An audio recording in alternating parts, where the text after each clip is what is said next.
అది నందనవనమా ప్రకృతి పులకించు చోటు సాయిమయమా బృందావనమా అది నందనవనమా ప్రకృతి పులకించు చోటు సాయిమయమా పెంచినాడు బగీచాను స్వహస్తాల సాయి పెంచినాడు బగీచాను స్వహస్తాల సాయి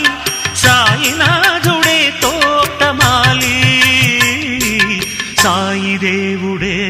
వనమాలి బృందావనమా అది నందనవనమా